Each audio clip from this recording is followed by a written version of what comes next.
اللہ تعالیٰ انسان سے کس طرح سے ہم کلام ہوتا ہے اس کی 3 شکلیں بیان ہوئی۔ وَمَا كَانَ لِبَشَرٍ أَن يُكَلِّمَهُ اللَّهُ إِلَّا وَحْيًا أَوْ مِن وَرَاءِ حِجَابٍ أَوْ يُرْسِلَ رَسُولًا فَيُوحِيَ بِإِذْنِهِ مَا يَشَاءُ۔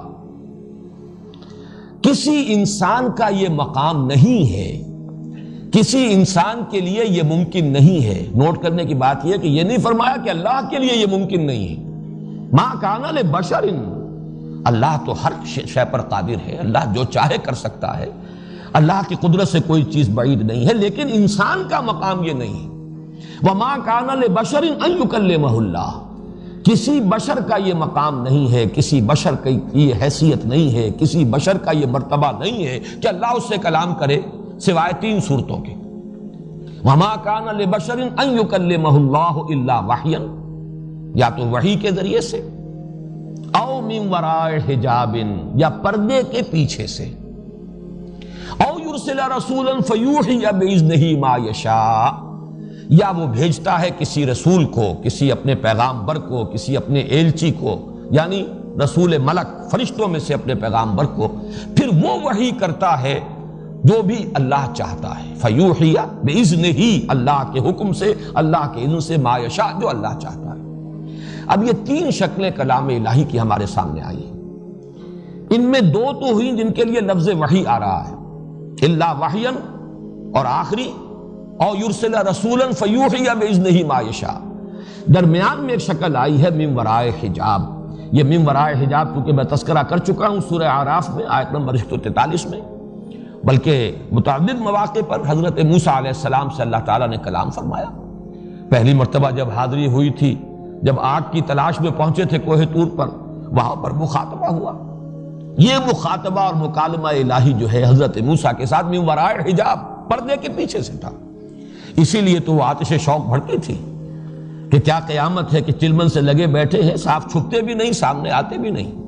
ظاہر بات ہے جب ہم کلام ہونے کا شرف عطا ہو رہا ہے تو ایک قدم اور ہے بس کہ مجھے دیدار بھی عطا ہو جائے، لیکن یہ من وراء حجاب، اور وہ حجاب قائم رہا۔ نبی اکرم صلی اللہ علیہ وسلم سے یہی مخاطبہ شب معراج میں ہوا من وراء حجاب۔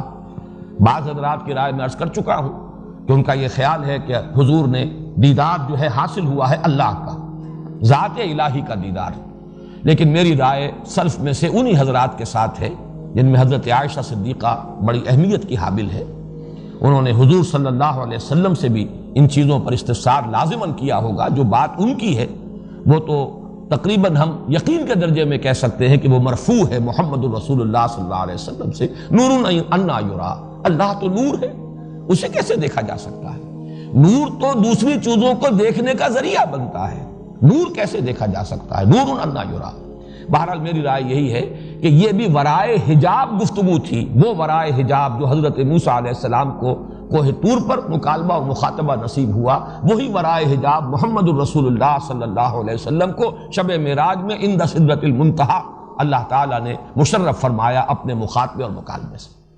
البتہ وحی ایک براہ راست ہے، اللہ کی وحی، بغیر اس کے کہ فرشتہ درمیان میں ہو۔ دوسری وحی ہے کہ جو فرشتے کے ذریعے سے ہے، اور قرآن مجید سے زیادہ جس بات کی طرف رہنمائی ملتی ہے وہ یہ ہے کہ قرآن وحی ہے بواسطہ ملک، نزل بہ الروح الامین علی قلبک فإنہ نزلہ علی قلبک۔ حضرت جبرائیل علیہ السلام اور فرشتے ہی کی وساطت سے یہ وحی ہوئی ہے محمد الرسول اللہ صلی اللہ علیہ وسلم پر۔ البتہ یہ کہ براہ راست وحی بغیر فرشتے کے، وحی دل میں کسی بات کا اللہ تعالیٰ کی طرف سے ڈال دیا جانا، الہام، جس کو حضور نے ایک اور حدیث میں نفس فی الروع کہا ہے۔ دل میں کوئی بات آ گئی، جیسے کسی نے پھونک مار دی ہو بغیر اس کے کہ کوئی آواز سننے میں آئی ہو۔ ایک ہوتا تھا سلسلۃ الجرس، کہ حضور کو گھنٹیوں کی سی آواز آتی تھی، اور وہ گھنٹیوں کی سی آواز، لیکن اس کے بعد وہ جو مفہوم ہے وہ محمد الرسول اللہ صلی اللہ علیہ وسلم کے قلب مبارک پر نازل ہو جاتا تھا۔ بہرحال تیقن کے ساتھ تو میں نہیں کہہ سکتا، لیکن میرا گمان غالب ہے کہ قرآن مجید تیسری قسم کی وحی ہی پر پورا کا پورا قرآن مشتمل ہے۔